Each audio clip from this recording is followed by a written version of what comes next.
Bonjour et bienvenue sur Livre Chrétien TV. C'est la chaîne qui transforme des livres de serviteurs et servantes de Dieu en vidéos vraiment édifiantes. Si ce n'est pas encore fait, pensez à vous abonner et à activer la petite cloche pour ne rien manquer de nos prochaines publications. Aujourd'hui, on plonge dans une pratique spirituelle aussi intense que puissante à travers un guide très concret. Les 7 étapes de base pour réussir le jeûne et la prière de Bill Bright. On va décortiquer ensemble sa méthode pour voir comment, selon lui, cette discipline fonctionne. Alors, d'entrée de jeu, Bill Bright ne passe pas par 4 chemins. Il compare le jeûne à une bombe atomique spirituelle. Waouh, l'image est incroyablement forte, vous ne trouvez pas? Ça nous met tout de suite au cœur du sujet. Et ça pose la question, mais qu'est-ce qui peut bien rendre cette pratique si puissante à ses yeux?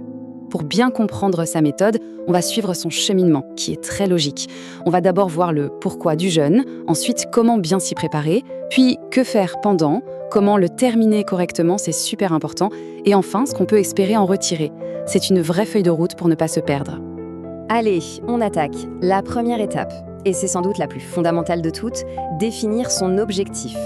Pour l'auteur, c'est limpide. Un jeûne sans but, c'est comme un bateau sans gouvernail, il part à la dérive. La question est donc posée de manière très directe, pourquoi est-ce que je jeûne? Le guide nous invite vraiment à une introspection. Est-ce qu'on cherche une clarté spirituelle? Peut-être une direction pour une décision compliquée? Ou une guérison? Peu importe la raison, c'est cette intention qui est la véritable pierre angulaire de toute la démarche. Ce qui est intéressant, c'est de voir la variété des objectifs possibles. Ça va de la quête très personnelle, comme en renouveau spirituel, à des prières beaucoup plus larges pour sa communauté ou même pour son pays. L'idée de fond, elle est simple. Plus l'objectif est clair, plus la prière devient ciblée, intense et, on l'espère, efficace. Ok, l'objectif est fixé, maintenant on passe à la préparation. Et le guide y consacre carrément ces 4 premières étapes. C'est dire si c'est important. Il les présente comme les fondations indispensables pour que tout l'édifice tienne debout. On retrouve ici cette logique implacable. On part de l'objectif, on le rend solide avec un engagement concret, et puis on prépare les 2 dimensions de notre être, l'esprit et le corps. Chaque étape s'appuie sur la précédente. C'est bien pensé. L'engagement, c'est vraiment un point clé. Il ne s'agit pas de se lancer à l'aveugle, non. Il faut planifier combien de temps, quel type de jeûne je vais faire, quelle distraction je vais mettre de côté. Pourquoi toute cette rigueur? Tout simplement parce que décider à l'avance, c'est se donner les moyens de tenir bon quand les difficultés arriveront. Et croyez-moi, elles arriveront. Et là, on touche au cœur de la préparation spirituelle. Pour l'auteur, tout commence par la repentance. La logique est assez simple au fond, le péché qui n'est pas confessé, c'est vu comme un mur, un obstacle qui vient brouiller la communication dans la prière. C'est donc une étape de grand nettoyage intérieur pour, en quelque sorte, rétablir la connexion. Et attention, cette repentance, c'est une démarche très active. Ce n'est pas juste une vague pensée. Il s'agit de lister, de confesser, mais aussi d'aller réparer les relations, demander pardon et pardonner soi-même aux autres. C'est un processus complet de réconciliation qui nous amène ensuite à un abandon total et à une méditation sur qui est Dieu. Et puis, bien sûr, il y a la préparation physique, un aspect très pragmatique. L'idée, c'est d'éviter un choc trop brutal pour le corps. On va donc réduire progressivement la nourriture, passer à des repas plus légers, puis à des fruits et légumes. Et le guide insiste sur un point de bon sens.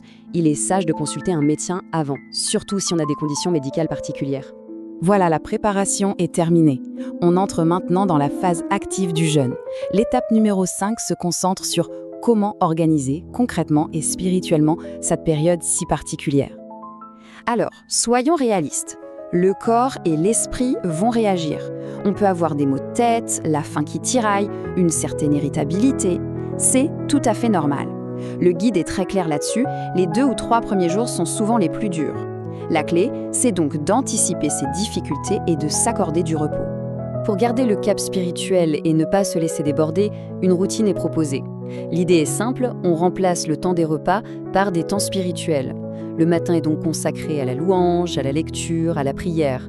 Le soir, l'ambiance est peut-être plus contemplative et surtout, on évite les distractions comme la télé pour rester pleinement concentré.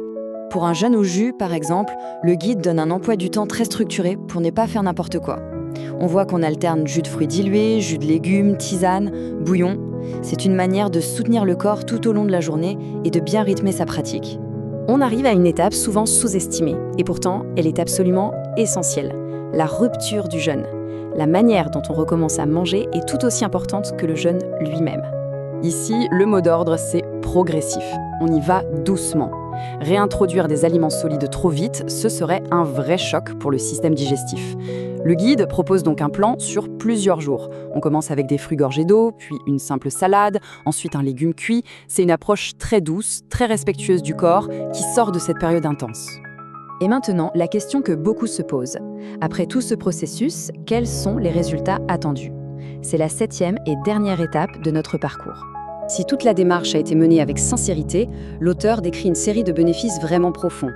Une conscience plus fine de la présence de Dieu, de nouvelles perspectives spirituelles, une foi et une confiance qui sortent renforcées. C'est un peu la récompense spirituelle de cette discipline, une forme de réponse à l'intention qu'on avait posée au tout début. Mais attention, Bill Bright met un garde-fou très important. Il dit qu'un jeûne, ce n'est pas une baguette magique, ce n'est pas une panacée spirituelle, un événement unique qui va régler tous les problèmes d'un seul coup. C'est une pratique qui s'inscrit dans la durée. Et j'aime beaucoup cette idée qu'il développe ensuite, celle des muscles du jeûne spirituel. C'est une analogie parfaite. Personne ne s'attend à devenir un athlète après une seule séance de sport, n'est-ce pas? Eh bien, c'est pareil ici. La force et l'endurance spirituelle se construisent avec une pratique régulière. Il ne faut donc surtout pas se décourager si les premières fois sont difficiles. On termine donc avec cette question qui reste en suspens. À travers ce guide, le jeûne apparaît moins comme un acte isolé que comme un véritable entraînement de fond, une pratique à cultiver. Et ça nous amène à nous interroger sur notre propre approche de la croissance. Est-ce qu'on vise des actions d'éclat ou plutôt un travail patient et continu? La question reste ouverte. Merci d'avoir suivi cette analyse. N'oubliez pas de vous abonner, de liker et de partager pour nous soutenir. Maintenant, prions ensemble. Père éternel, Dieu de gloire, nous te remercions pour ta parole qui nous éclaire et nous guide. Nous te prions de nous donner la force et la sagesse de mettre en pratique ces enseignements, non pas par nos propres forces, mais par la puissance de ton Esprit Saint. Révèle-nous les objectifs que tu as pour nos vies et aide-nous à nous humilier devant toi dans la prière et le jeûne, pour ta seule gloire. Au nom puissant de Jésus, nous avons prié. Amen. À bientôt pour une autre vidéo.